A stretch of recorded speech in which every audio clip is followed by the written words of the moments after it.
Hello everyone, सुप्रभात। गुरु के पे चैनल में आप सभी का स्वागत है। आपका दिन शुभ हो, ऐसी मेरी ईश्वर से कामना है।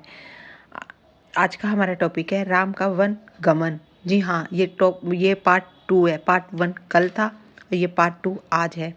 तो राम का वन गमन हम ये थे कि केकई अपनी जिद पर अड़ी रही। राम ने कक्ष में प्रवेश किया तो दशरथ जीवन का संचार हुआ। वे उठकर बैठ गए। उन्होंने कहा, पुत्र, मेरी मति मारी गई। मैं वचनबद्ध हूँ, ऐसा निर्णय करने के लिए विवश हूँ, पर मुझे तुम्हारे ऊपर कोई बंधन नहीं है। मुझे बंदी बना लो और राज संभालो। यह राज सिंहासन तुम्हारा है, केवल तुम्हारा। पिता के वचनों ने राम को झंझोड़ कर रख दिया। वे दुखी हो गए, पर उन्होंने नीति का साथ नहीं छोड़ा। आंतरिक पीड़ा आपको ऐसा कहने पर विवश कर रही है। मुझे राज्य का लोभ नहीं, मैं ऐसे नहीं कर सकता।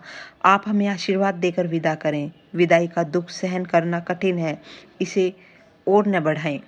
इसी बीच रानी केकई ने राम, लक्ष्मण और सीता को वकल्य वस्त्र दिए। राम ने राजसी वस्त्र उतार दिए, तपस्वी के वस्त्र पहने। सीता को तपस्वी के वेश में देखकर सबसे अधिक दुखी था महर्षि वशिष्ठ। अब तक शांत थे, उन्होंने क्रोध आ गया। उन्होंने कहा, सीता वन जाएगी तो सब अयोध्यावासी उनके साथ जाएंगे। भारत सुनी अयोध्या पर राज करेंगे।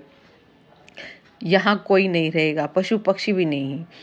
एक बार फिर राम ने सबसे अनुमति मांगी। आगे आगे राम, उनके पीछे सीता, उनके पीछे लक्ष्मण। महल के ठीक बाहर मंत्री सुमंत्र रथ लेकर खड़े थे। रथ पर चढ़कर राम ने कहा, महामंत्री, रथ तेज चलाएं। नगरवासी रथ के पीछे दौड़े। राजा दशरथ और माता केकई भी पीछे पीछे गए। सब रो रहे थे, सबकी आंखों में आंसू थे। पुरुष, महिलाएं, बूढ़े, जवान, बच्चे मीलों तक नंगे पांव दौड़ रहे। राम यह दृश्य देखकर विचलित हो गए, भावुक भी। उनसे यह देखा नहीं गया। उन्होंने सुमंत्र से रथ को और गति से हाँकने को कहा, ताकि लोग हार जाएं, थक कर पीछे हट जाएं, घर लौट जाएं। राजा दशरथ लगातार रथ की दिशा में नजरें गड़ाए खड़े रहे, जब तक रथ आंखों से ओझल नहीं हो गया। रथ दिखना बंद न हुआ। धरती पर गिर पड़े। रथ दिन भर दौड़ता रहा। वन अभी दूर था।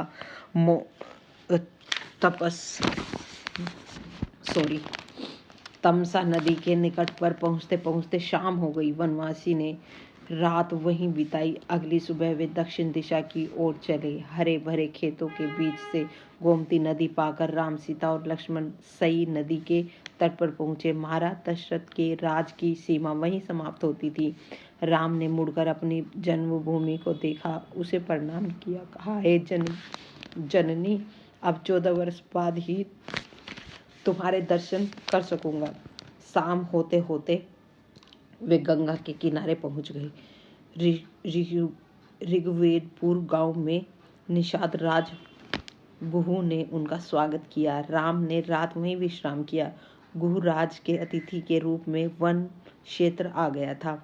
नदी के उस पार अगली सुबह राम ने महामंत्री को समझाया बुझाकर वापस भेज दिया। दोनों राजकुमार और सीता ने नाव से नदी पार की। सुमंत्र तट पर खड़े रहे वनवासियों के उस पार उतरने तक।